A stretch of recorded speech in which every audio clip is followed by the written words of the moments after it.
Salut à tous, on se retrouve aujourd'hui pour parler du FC Barcelone et on commence aujourd'hui en ce mercredi 15 juin avec Memphis Depay, l'attaquant du Barça qui a été le sauveur de son pays. Simplement, cette sélection néerlandaise hier lors d'un match de Ligue des Nations, donc le sauveur des Pays-Bas ce soir s'appelle Memphis Depay parce qu'hier soir il y avait un match de Nation League entre la sélection néerlandaise et l'équipe galloise, donc une fin de match complètement folle. Donc côté gallois, Gareth Bale égalise à la 92e minute, donc on pensait bien sûr au match nul, mais Memphis Depay à la 94e minute a permis à cette sélection des Orange tout simplement de prendre les 3 points et de s'imposer. Félicitations à Depay, félicitations à Frenkie de Jong. Donc pour revenir les gars sur Memphis Depay qui a joué seulement 17 minutes. Il a commencé tout simplement sur le banc. Donc c'est le deuxième meilleur buteur de l'histoire des Pays-Bas, égalité avec Huntelaar 42 à 8 unités de Van Persie. Donc voilà les meilleurs buteurs de la sélection néerlandaise. Donc Depay 42, donc voilà, très bien parti pour revenir sur Van Persie. Donc une petite info aussi, Kluivert qui garde Saint-Georges du FC Barcelone, lui a inscrit 40 buts avec cette sélection néerlandaise. Et Memphis Depay les gars, donc cette saison du côté de sa sélection tout simplement, donc il est impliqué dans 20 buts avec les Pays-Bas cette saison, 15 réalisations et 5 passes décisives. Personne n'a fait mieux en sélection tout simplement dans le monde pour montrer la saison énorme qu'il a fait avec cette sélection néerlandaise. Puis il a été bon du côté du Barça, donc tout va bien actuellement pour l'attaquant Memphis Depay. Donc Depay, je dis, il a joué à 17 minutes, il a inscrit ce but dans les dernières secondes de la partie. Et Frenkie de Jong, lui, il a commencé titulaire les gars lors de cette rencontre. On peut voir là qu'il était en milieu de terrain comme d'habitude. Il a joué le match entièrement, voilà les 90 minutes de jeu. Donc félicitations bien sûr aux deux joueurs Blaugrana et Frenkie de Jong les gars. Si on fait son bilan lors de ces 4 matchs de Ligue des Nations, il a joué 294 minutes, donc une aide, donc en gros une passe décisive, 210 passes précises, 26 récupérations de balles, 8 balles longues précises. On peut voir le pourcentage à chaque fois, 7 dribbles réussis, 7 passes clés. Donc des passes clés, c'est des passes qui amènent une frappe quelques secondes après. Et 5 duels sur 5 aériens gagnés, donc ça c'est pas mal. Donc meilleur joueur tout simplement, donc félicitations bien sûr à Frenkie de Jong. On va parler aussi de Martin Braithwaite, donc ça c'était les matchs d'avant-hier entre le Danemark et l'Autriche. Donc son pays, le Danemark, s'est imposé 2-0. Il a joué 45 minutes alors de la victoire de son pays, donc il n'a pas été buteur Martin Braithwaite, mais le Danemark, son pays actuellement aussi en tête de son groupe de Nation League. On va parler toujours des joueurs du FC Barcelone qui évoluent en sélection, il y en a pas mal et on peut voir du coup les joueurs du Barça qui vont disputer bien sûr la Coupe du Monde avec les Espagnols, il y en a pas mal, donc l'Espagne n'oubliez pas, aura le Costa Rica qui s'est qualifié hier pour jouer la Coupe du Monde. Donc on peut voir des autres nations, par exemple les Brésiliens, il y en a quelques-uns, donc comme Dani Alves bien sûr, donc le Brésil sera la Serbie, Suisse, Cameroun, ou je sais pas, tiens l'Uruguay, parce que l'Uruguay il y a quand même Araujo, donc ça sera la Corée du Sud, le Ghana et le Portugal bien sûr, on peut voir sinon tous les autres groupes bien sûr de cette Coupe du Monde. Voilà aussi des joueurs Blaugrana aussi qui jouent dans les autres pays. On va parler les gars de la Coupe du Monde toujours, et en 2034 Gavi pourra potentiellement disputer sa 4e Coupe du Monde. Il aura alors seulement 29 ans, il pourra déjà avoir 4 Coupes du Monde dans ses jambes, c'est incroyable bien sûr, le jeune Gavi qui devrait normalement la participer s'il n'y a pas de blessure, on espère pour lui, bien sûr qu'il soit apte à jouer. Donc jouer sa première Coupe du Monde là, dans quelques mois avec la sélection espagnole là seulement, à 17 ans, il aura 18 ans qu'il jouera cette Coupe du Monde. On va parler toujours bien sûr du Barça, mais cette fois-ci on parle de la future saison et le premier match amical les gars, ça y est, on connaît la date, c'est le 13 juillet prochain, donc c'est dans moins d'un mois. Ça sera 19 h du côté de Olot. Donc Olot les gars, c'est une équipe qui vient de monter en 2e division, donc Olot Barça en amical le 13 juillet. Donc le Barça reprendra l'entraînement le 4 juillet après la visite médicale de tous les joueurs. Après avoir affronté Olot, les Blaugrana s'envoleront pour les États-Unis où ils joueront 4 matchs bien sûr. Donc cette équipe de Olot, la nouvelle équipe de 2e division, voilà, du championnat espagnol. Donc voilà, ça faisait 42 ans qu'il n'y avait pas eu un match amical, on va dire, entre cette équipe de Olot et l'équipe du Barça. Donc voilà, par exemple le Barça B et Olot ont joué 2 fois contre la saison passée avec une victoire de chaque côté, voilà 2-1. Donc une petite info, cette fois-ci ce sera l'équipe du Barça A qui jouera bien sûr contre cette équipe de Olot. Donc voilà, c'est le premier match amical de la saison avant de prendre la direction des États-Unis et disputer voilà ces 4 matchs contre l'Inter Miami, contre les New York Red Bull, contre la Juventus et le Classico contre le Real Madrid. Actuellement, c'est les vacances, voilà, il n'y a plus de matchs les gars, même les matchs de Ligue des Nations, les matchs internationaux, il n'y a plus rien, tous les joueurs sont en vacances, que ce soit le Barça, même pour tous les autres clubs en Europe, il n'y a plus de matchs. Donc par exemple, là, quelques joueurs qui sont en vacances comme Ferran Torres, qui est avec bien sûr sa copine, je ne sais pas où il est parti, on peut voir bien sûr qu'il est parti profiter de quelques jours des compresses, on va dire, voilà, mérité bien sûr pour Ferran Torres. On peut voir aussi Araujo les gars, Araujo, nouvelle coupe, nouvelle couleur de cheveux aussi pour le défenseur uruguayen. Donc voilà. On va parler de la saison là, qui vient de s'écouler. Et le plus beau but de la saison, c'est Pedri les gars, qui reçoit tout simplement ce trophée du plus beau but de la saison. Félicitations à lui. Il devance en deuxième position Pedri, de nouveau. Son but, donc le plus beau, c'est son but inscrit contre l'équipe de Séville. Il y avait 0-0, c'était un match de Liga. Et souvenez-vous, il fait deux feintes. Et après, il fait une magnifique frappe. J'ai vu le but là juste avant, donc après c'est compliqué de vous le décrire. Mais bon, c'est le plus beau but, celui qui a reçu le plus de votes. Le deuxième, c'est celui contre le Galatasaray. La même chose, il fait aussi deux feintes où deux joueurs turcs sont dans le vent. Puis après, voilà, il trompe voilà, le gardien du Barça, parce que c'était Pena, le gardien turc. Bref, donc voilà, c'est le deuxième plus beau but. Et le troisième, les gars, c'est Alba contre l'Atlético Madrid. Souvenez-vous, c'était une reprise de volée qui est allée tout lentement en lucarne. Vraiment, elle n'allait pas fort. Donc voilà, c'était un ballon très bien placé. Donc voilà les trois plus beaux buts en gros pour cette saison du côté du Barça, avec deux fois quand même Pedri, enfin avec les deux meilleures positions. On va parler cette fois-ci du mercato bien sûr. Donc Chelsea, Newcastle sont prêts à payer la clause libératoire de Koundé, mais le défenseur préfère signer au Barça. Regardez la une aujourd'hui du journal Mundo Deportivo. Et premier Barça, voilà le premier choix pour Jules Koundé, c'est le FC Barcelone. C'est la une aujourd'hui du jour. Donc voilà les gars, Koundé du côté du Barça, ça peut se faire parce que le joueur veut venir jouer du côté de Barcelone. Après le problème c'est certainement son prix. Donc Koundé aurait confié à son club sa volonté de rejoindre le Barça même s'il n'a rien déclaré publiquement. Donc si Xavi en a fait sa priorité, le dossier s'annonce très compliqué pour Barcelone. Pourquoi? Parce que voilà, c'est quand même un gros montant et bien sûr c'est ce qui pourrait coincer tout simplement dans le feuilleton Jules Koundé du côté du Barça. La une aujourd'hui du journal Sport, on peut voir voilà deux joueurs, un Koulibaly, Di Maria, des alternatives pour cette équipe Blaugrana. Koulibaly qu'on a déjà parlé pas mal de temps, donc sa dernière déclaration il avait dit qu'actuellement il est en vacances du côté du Sénégal. Il se repose en vacances, il ne veut pas penser transfert, tout ça foot, on peut le comprendre. Et puis voilà, dans quelques jours il annoncera tout simplement son futur. Donc pour l'instant voilà, c'est toujours en stand-by on va dire. Et concernant Angel Di Maria veut rejoindre, vraiment il veut rejoindre cette équipe Blaugrana. Donc Di Maria attend le Barça. On peut voir voilà, un article d'un site argentin où en gros ça dit tout simplement qu'Angel Di Maria veut rejoindre cette équipe du Barça. Il a dit non tout simplement à la Juventus parce qu'il a failli signer du côté de la Juve, mais il préfère venir jouer du côté de Barcelone. Et pour le moment une signature de Di Maria au Barça est plus proche que celle de Rafinha. Un Rafinha aussi qu'on parle depuis pas mal de temps. Donc actuellement il y a plus de chances que ça soit Di Maria, un joueur Blaugrana, que Rafinha. Et concernant Rafinha, est une cible pour Arsenal et Tottenham. Arteta, un grand admirateur des qualités de Rafinha. Le Brésilien pensait avoir un accord avec le Barça, mais ils ne peuvent actuellement pas payer de frais. Donc c'est pour ça aussi, c'est ça qui coince.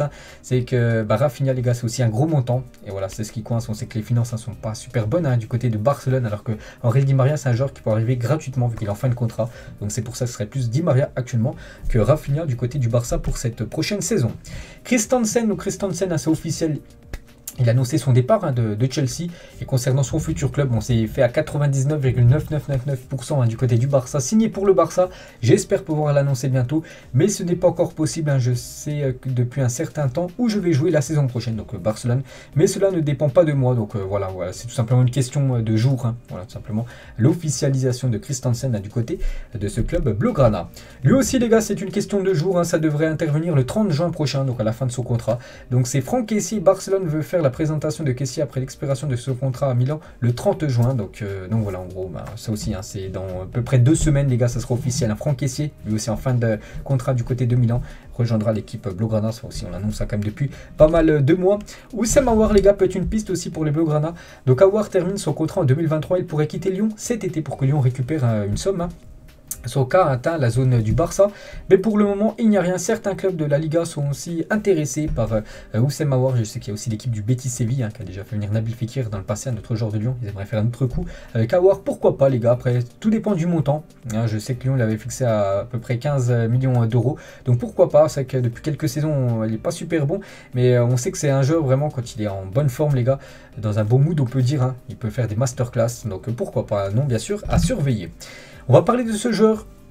Donc hier il y avait la Pologne contre la Belgique. Donc la Belgique s'est imposée 1-0 contre l'équipe de Robert Lewandowski. On peut voir une supportrice lors de ce match hier qui avait une pancarte de Lewandowski avec le maillot Blaugrana. Donc en gros, Lewandowski s'il te plaît rejoins l'équipe du Barça, nanani. Donc voilà, on va parler bien sûr du feuilleton Robert Lewandowski. Et Lewandowski restera insensible aux appels du pied du PSG. Je vous ai dit que le PSG est intéressé par Lewandowski.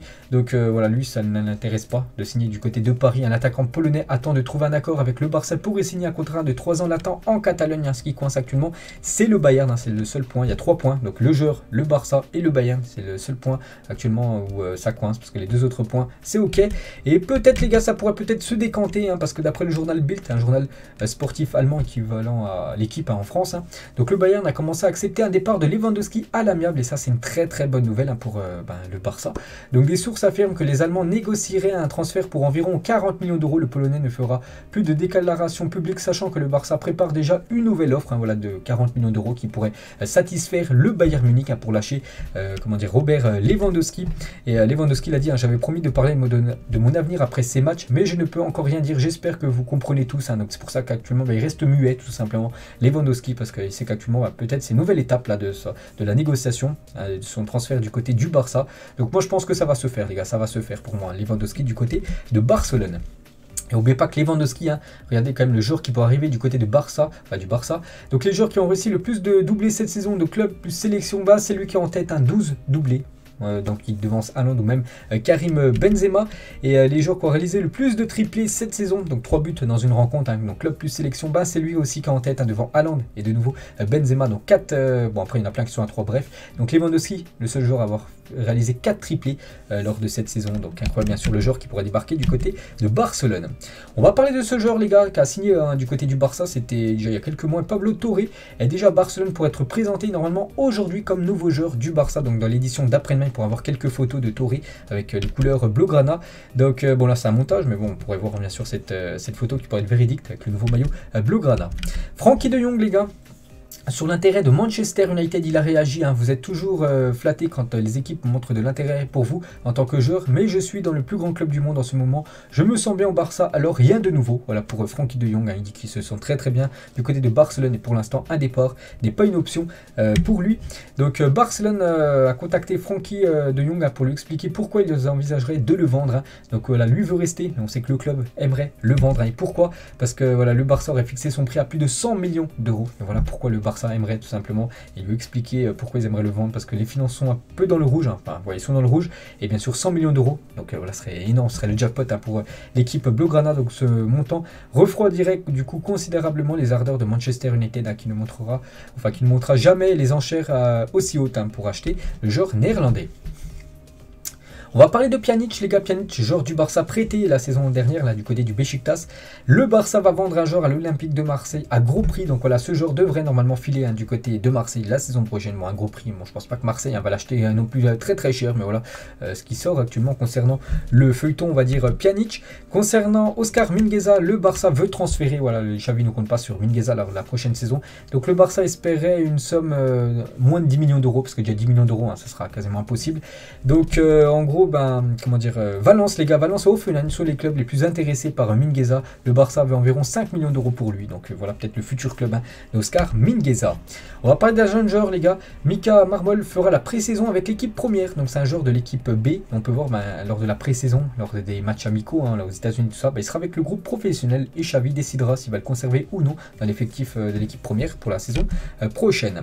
On va parler de jeune Gavi bien sûr. Donc Barcelone a prévu une autre rencontre avec l'agent de Gavi. Le club espère que ce sera le dernier contact avec son représentant, puis Gavi signera un contrat de 5 ans avec une clause libératoire de 1B, donc 1 milliard d'euros. Bien sûr, sa clause libératoire qu'il attend. N'oubliez pas qu'il leur fin de contrat en 2023 et pour l'instant il n'a toujours pas prolongé, mais je pense que c'est une question tout simplement de jours. Xavi les gars toujours, donc il a eu l'occasion de rencontrer Gérard Piqué. Récemment l'entraîneur espagnol lui a fait comprendre qu'il ne comptait pas sur lui la saison prochaine. Gérard Piqué qui arrive un petit peu en fin de carrière, voilà, c'est pas il arrive peut-être, c'est il est en fin de carrière, Gérard Piqué. Et du coup voilà, Xavi les gars a Piqué, tu ne commenceras pas comme titulaire la saison prochaine, en gros tu auras un statut de remplaçant. On peut voir c'est la une journal Mundo Deportivo, c'était la version d'hier, et la même chose pour la journal sport, un peu en gros c'est à peu près le même titre en gros. Voilà, si tu restes, tu seras remplaçant la saison prochaine. Donc à toi de réfléchir concernant ton futur, si tu veux rester ou non. Et les raisons qui ont conduit à Xavi à ne pas compter sur Piqué, donc déjà les problèmes physiques et son comportement non professionnel en dehors du terrain. Donc avec de temps en temps des tweets un petit peu qu'il met. Voilà, donc voilà pourquoi bien sûr ce serait peut-être mis de côté tout simplement Gérard Piqué pour cette prochaine saison, et peut-être aussi niveau financièrement, parce que le Barça devra payer 80 millions d'euros à Gérard Piqué au cours des 2 prochaines saisons. Donc déjà son salaire est beaucoup de clauses, voilà, de primes, tout ça qui pourrait toucher, vu que c'est les dernières années de ce contrat, vu qu'il a été fidèle au club comme depuis pas mal d'années, donc voilà, il pourrait récupérer plus de 80 millions d'euros sur ces 2 dernières saisons, donc c'est pour ça que le Barça chercherait tout simplement à s'en débarrasser. On va parler toujours du Barça et le sponsor Nike, hein. Donc Nike et le Barça sont proches de conclure un accord avec de meilleures conditions pour une prolongation du partenariat avec l'équipementier américain, donc on est pour une prolongation tout simplement, donc ça c'est une bonne nouvelle parce que Nike paye beaucoup bien sûr pour être sur le maillot du Barça. Et voilà, c'est un nouveau maillot bien sûr du FC Barcelone, bien sûr, qui est dévoilé depuis quelques jours, hein. Et Ronaldinho, les gars, lors d'un classico contre Iker Casillas, hein, le Real Madrid, voilà, on peut voir Ronaldinho avec le maillot du Barça, bien sûr, s'il avait été porté lors de ce moment-là. Toujours avec Ronaldinho, donc la technique et la finition pour deux anciens Blaugrana, R9 et bien sûr R10. Toujours avec Ronaldinho, la mythique Tempo Touch of Goal de Nike pour Ronaldinho. Ah, bien sûr, cette légende du football, les gars. Voilà les crampons qu'il portait à l'époque, hein, conçus spécialement pour lui. Et toujours avec lui, les gars. Donc, il y a 7 ans, Ronaldinho crachait sa voiture et un fan en profitait pour prendre le pire selfie de l'histoire. On peut voir Ronaldinho complètement dégoûté d'avoir mis dans le fossé tout simplement son 4x4. Et un selfie avait vu que c'était Ronaldinho. Lui était parti prendre une photo et lui tout souriant. On peut voir la détresse de Ronaldinho par rapport, bien sûr, à son 4x4 dans le fossé. Luis Suarez, les gars, ancien Blaugrana, a révélé avoir proposé au Barça de recruter Darwin Nunez il y a 2 ans. Garde un œil sur lui, il y a quelque chose de spécial. Le club lui a répondu non, il est à Almeria, il est trop jeune, vous connaissez la suite. Et hier, les gars, Nunez, ancien joueur du Benfica, il a signé du côté de Liverpool. C'est dommage, hein, parce que Suarez avait conseillé au Barça d'avoir un œil sur lui, et le Barça, enfin les dirigeants, n'ont pas suivi les conseils de Luis Suarez. On peut voir que maintenant c'est un grand buteur. Il a signé hier du côté de Liverpool. Quand Ousmane Dembélé était élu en 2016 meilleur espoir de Ligue 1 après sa saison magnifique avec Rennes, donc une année après il avait quitté l'équipe de Rennes pour rejoindre l'équipe du Barça. Donc là normalement c'est la fin de l'aventure, hein, pour Ousmane Dembélé. Après ces 5 années de contrat, il devrait quitter le club libre dans quelques jours. Aubameyang, les gars, par rapport à sa saison, il a dit: j'ai donné le maximum que je pouvais faire cette année. Finalement on est en Ligue des Champions, c'est qui est le plus important. La situation économique, c'est un problème que le club doit résoudre. Ce n'est pas facile, mais j'ai toujours dit que le Barça va revenir au plus haut plan, bien sûr, hein. Et voilà, le plus haut plan pour moi, c'est déjà de remporter la Liga et surtout de finir au moins dans le dernier carré, hein, de la Ligue des Champions, voire bien sûr remporter ce trophée. Une petite photo d'Aubameyang, n'oubliez pas qu'il a coupé ses cheveux, l'attaquant gabonais. Laporta s'est excusé auprès de Busquets. Il a appelé le joueur et lui a dit d'ignorer les commentaires et qu'il ne toucherait pas à son contrat. Almani a fait la même chose, voilà, concernant la tension qu'il y avait entre Laporta et Sergio Busquets. Est toujours avec Laporta sur la Super League. Donc la Super League poursuit son cours, hein. C'est un long processus, hein, mais cela sert à rien de faire prendre conscience qu'il y a des clubs États qui modifient la compétition. Donc voilà, n'oubliez pas que le Barça et aussi le Real Madrid et je crois la Juventus, ces 3 clubs sont toujours dans la Super League, hein, qui devait voir le jour. Du coup, ça n'a pas été fait. Il y a toujours bien sûr un processus, les gars, qui pourrait être fait dans les prochaines années concernant cette Super League. Voilà ce que dit Juan Laporta. On peut voir aussi le message d'en bas par rapport à la situation avec Sergio Busquets. On va parler du capitaine des juvéniles A, donc l'équipe U19, donc Marc Casado renouvellera avec l'équipe du Barça. Il sera un joueur du Barça Athletic. N'oubliez pas que le Barça Athletic, c'est tout simplement l'équipe B Blaugrana à partir de la saison prochaine. Donc là, il va passer des U19 à l'équipe B la saison prochaine. Lui qui a remporté la Liga avec les U19 à cette saison du côté du Barça. Et on finit, les gars, cet épisode aujourd'hui. On va parler du Camp Nou. Le nouveau Camp Nou devrait être prêt pour le 24 septembre 2026. Hein, c'est la date exacte, hein. D'ici là, plusieurs phases de travaux auront lieu avec des tribunes partiellement ou totalement fermées. Donc voilà, les gars, ce stade devrait être prêt là dans à peu près 4 ans. Donc c'est pas un nouveau stade, en gros, c'est la rénovation du Camp Nou. Donc n'oubliez pas que la saison qui arrive, le Barça va encore jouer du côté du Camp Nou. Dans 2 ans, ils joueront dans un autre stade, bien sûr, pour que les travaux accélèrent, bien sûr, pour que ce stade, bien sûr, ce joyau, hein, soit prêt dans 4 ans. Donc voilà, les gars, ce qu'il y avait à dire aujourd'hui. J'espère bien sûr que ça vous a plu, hein. On se retrouve demain. On parlera cette fois-ci du Real Madrid. Bonne journée à vous et à demain.